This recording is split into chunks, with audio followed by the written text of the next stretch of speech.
Kia K5.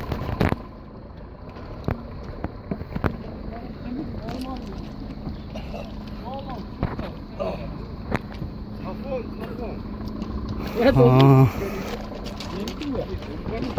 2013 объему 2 gaz benzin bola ошондо gaz эле жүрөбү. Бир gaz эле жүрөт экен. Ички салонуна кайрылалы. Полный электростеклоподъемник, корректировкалары менен блокировка замка, мультироль, эко режимы дагы бар. Булардын штатный монитор менен MP3 Bluetooth, кара кожа, подлокотник, чуңкур экен. Чындыгында эки ключ менен окшойт. Кондиционер, климат контроль.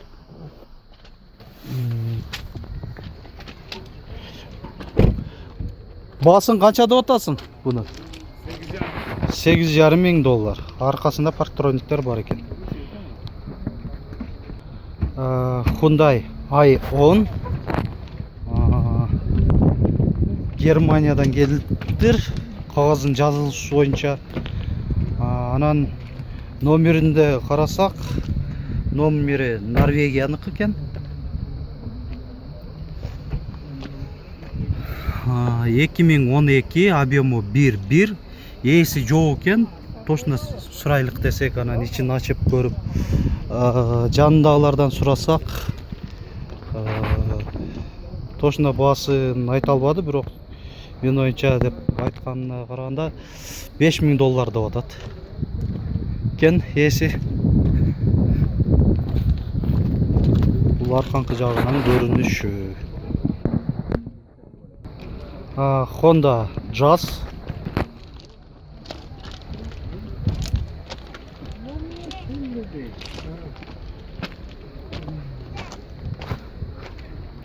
Эки миң төрт, объему 1.4, коробка механика. Пробеги канча болуп калды экен? 313 миң километр. 4 айнеге тең электростеклоподъемник экен. Бұл ички салону. Баасы 5300 доллар деп атат.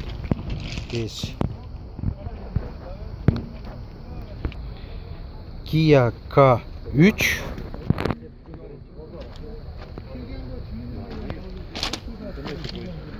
Эки миң он төрт, объему 1.6, полный опция деп жазып коюптур. Свежий перегон. Көрүп тургандай, бардыгы тең электрокорректировкалар менен. Штатный монитор, кара кожа, коробка автомат, подогрев сидений.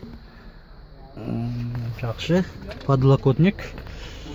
Эко Active Drive деген кнопкасы да бар экен. Баасы 8,5 миң доллар деп. Honda CR-V 3. Мындай хром литый дисте. Жылы 2011, объемы 2.4, телефон номерлери. Баасы 12,5 дедиңерби? 12 миң доллар деп атат. Кайсы Кореядан келди бул? Америка. Америка экен. Полный электропакет, антизанос. Шо миль экен. Спидометры. Так, климат контроль, сиденьялары тканевый материал.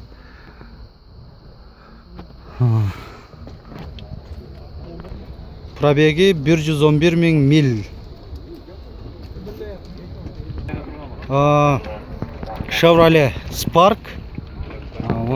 Спортивный битте жасалган.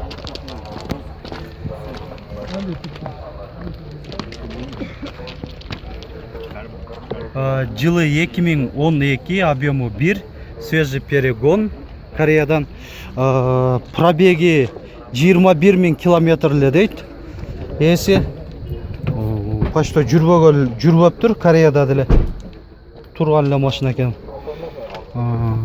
Ички салонуна кайрылсак, мультируль, коробкасы автомат, подогрев сидений.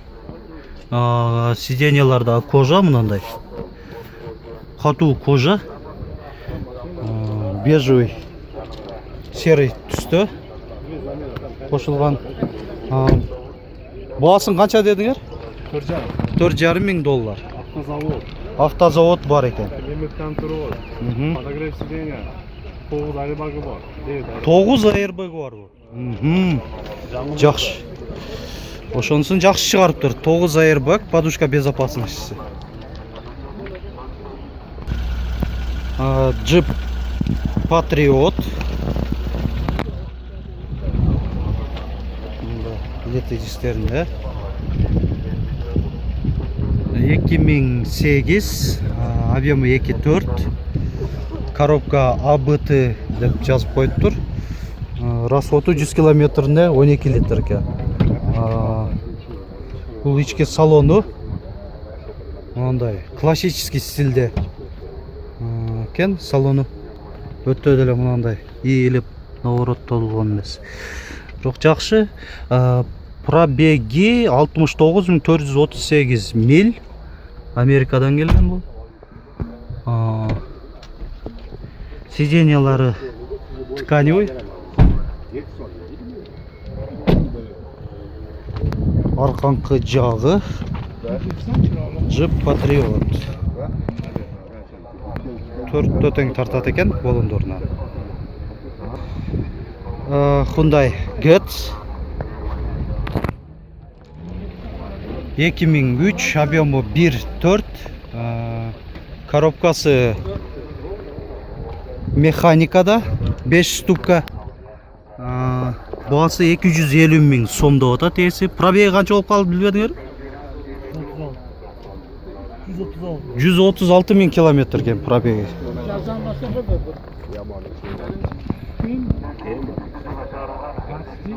Hyundai Santa Fe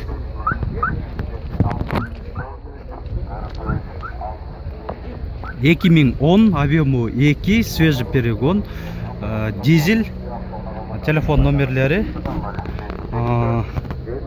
ички салонуна кайрылалы. Так, булар бардыгы тең электро корректировкалар менен, антизанос, подогрев сиденьялары бар, USB, iPod, AUX выходы бар экен, монитор коюлган, коробка автомат, электрорезетка 12 вольт бар экен, сиденьялары материал тканевый, мультируль. Пробеги канча болуп калды билбедиңизби? Бул арканкы жагы, пробеги 106.822 километр. Арканкы 3-чү катарда болот экен, 2 адамга ылайыкташтырылган. Баасы 9 миң боло турган баасы да ода. $9,000. Mercedes-Benz E-класс 124 кузовта. Пробегин айтып коеюн. 125 миң километр. Эси оригинал эле деп атат. Пробеги. Мында өзүнүн литый дистеринен Mercedes'in. 225 миң километр пробеги. Так, баасы 230 миң сом деп жазып койгон. Могу көрүп койгонуңуздар. Газ, бензинде, телефон номерлери.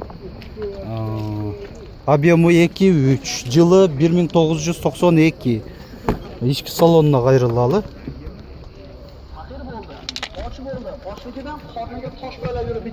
Мынаки 225.500 канчадагы деп турат.